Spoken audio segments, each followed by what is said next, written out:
Ya, kita lanjut ke hasilnya. Ditemukan untuk hasilnya adalah uh, di sini menggunakan 54 uh, menggunakan 53 responden yang dimana menggunakan Smart PLS sebagai software untuk mengolah datanya. Smart PLS ini dipilih karena tidak terlalu banyak statistiknya, tidak perlu banyak asumsi-asumsinya, dan dibutuhkan data yang tidak terlalu banyak, ya, karena mungkin adanya keterbatasan, jadi sangat membantu.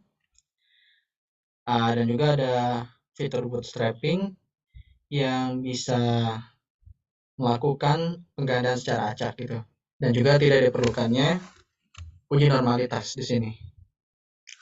Kita langsung ke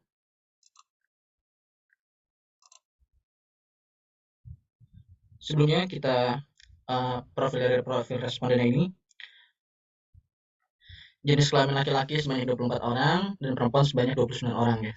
Kemudian persentase usia dari respondennya rentang 23 sampai 25 itu 43%, bisa dilihat dari tabelnya. Kemudian dari wilayah bekerja dari responden mayoritas berasal dari Jakarta Selatan, dan terakhir masa kerja bisa dilihat mayoritas bekerja dalam masa kerja 2 sampai 3 tahun. Seperti itu. Kita langsung ke berikutnya.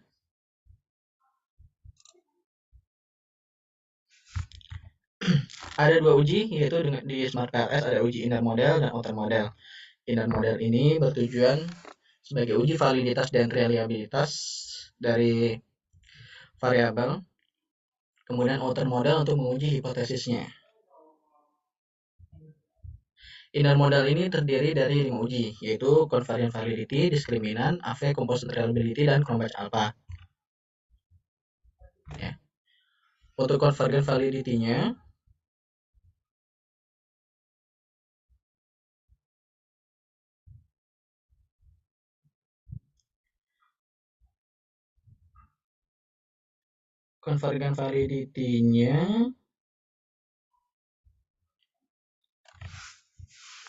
kita bisa lihat di sini angkanya cukup bagus, outer loading-nya di atas 0,6 semua. Berarti di sini butir pertanyaan pada data variabel dinyatakan valid dan bisa dilanjutkan untuk uji selanjutnya. Kemudian untuk diskriminan validity-nya bisa dilihat bahwa keempat variabel memiliki diskriminan validity yang baik karena nilai loading pada konstruknya lebih besar daripada konstruk yang dituju. Ya. Meskipun ada satu butir di X1, di bagian X1 variabel 1, indikator keempat pertanyaan ketiga, kemudian di X2 pertanyaan ketiga. Meskipun nilai autoloading-nya tidak lebih besar dari konstruk yang dituju, tapi mayoritasnya di sini nilainya lebih besar dari konstruk yang dituju. Artinya uh, di sini uh, bisa dikatakan valid untuk convergent validity-nya, diskriminan validity-nya. Kemudian ada nilai AV, ya, nilai AV minimal yang sebagai syarat agar data ini valid, ya, dan reliable adalah di angka lebih dari 0,7. Bisa dilihat nilai AV-nya semuanya berada di lebih dari 0,7, yang artinya variabel manifest ini mampu menjelaskan atau merepresentasikan konstruk latennya atau varian indikatornya. Artinya variabel ini memenuhi convergent validity yang baik. Jadi tiap indikator ini mampu menjelaskan variabel-variabelnya.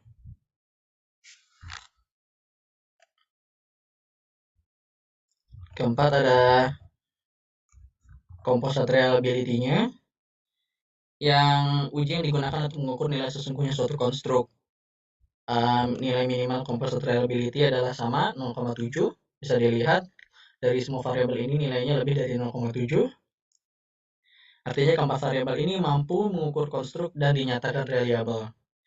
Dan terakhir ada nilai Cronbach alpha-nya yang nilainya juga di atas 0,7 semua.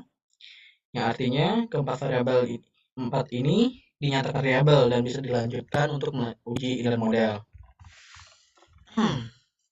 Kita lanjut ke inner model, bisa dilihat dari ada dua uji, yaitu R square dan juga ada uji T statistiknya.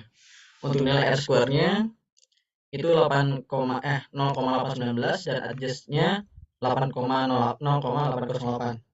Yang artinya ketiga variabel ini mampu menjelaskan sebesar 80% dari turnover intention, yaitu kompensasi, lingkungan kerja, dan beban kerja mampu menjelaskan sebanyak sekitar 80%. Sisanya itu variabel-variabel lain di luar dari penelitian ini.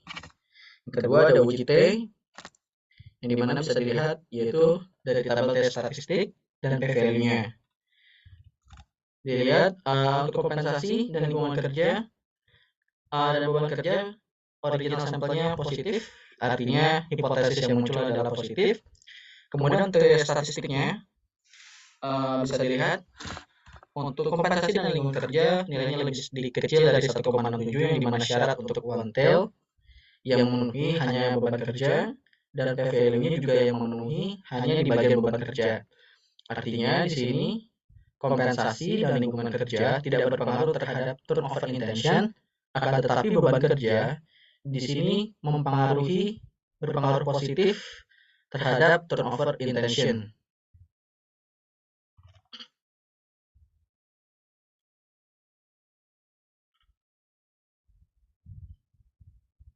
Jadi bisa disimpulkan hipotesis dari penulis yaitu kompensasi berpengaruh negatif ditolak, kemudian lingkungan kerja berpengaruh negatif juga ditolak, dan terakhir untuk hipotesis beban kerja diterima. Masuk ke pembahasan.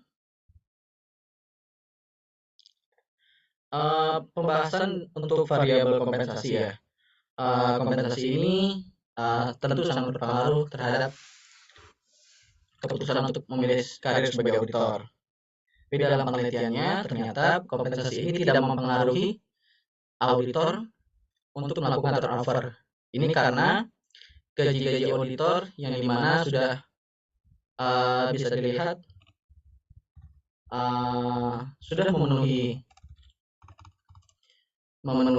standar yang mereka inginkan. Kemudian dari penawaran gaji yang dimana tidak hanya kompensasi yang di atas nilai UMR, tapi juga ditambah tunjangan lain seperti tunjangan kesehatan, tunjangan hari tua, tunjangan kecelakaan, dan lain sebagainya. Jadi kompensasi ini tidak mempengaruhi turnover intention dari auditor, karena sudah dirasa kompensasi yang didapatkan itu sudah cukup memuaskan. Kemudian untuk lingkungan kerja juga sama. Lingkungan kerja auditor yang dimana ia bekerja di kantornya, kemudian ia bekerja di tempat kliennya, auditor merasa bahwa lingkungan kerjanya ini sudah cukup baik ya, mulai dari pencahayaannya, suhu ruangannya, terus lingkungan kerja non fisik ya, hubungan dengan teman-temannya, hubungan dengan atasannya itu berjalan dengan baik. Jadi di sini auditor merasa bahwa lingkungan kerjanya sudah cukup baik dan tidak mempengaruhi auditor untuk melakukan turnover intention.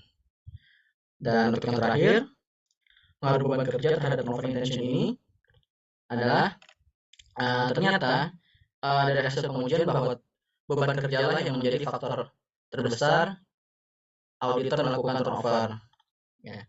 Ini sejalan dengan beberapa penelitian yang menyatakan bahwa beban kerja memang berpengaruh positif terhadap turnover intention. Yang dimana beban kerja yang tinggi membuat auditor terkadang harus mengambil lembur atau peak season, dan seperti itu pulang malam, kemudian berangkat lagi di pagi hari.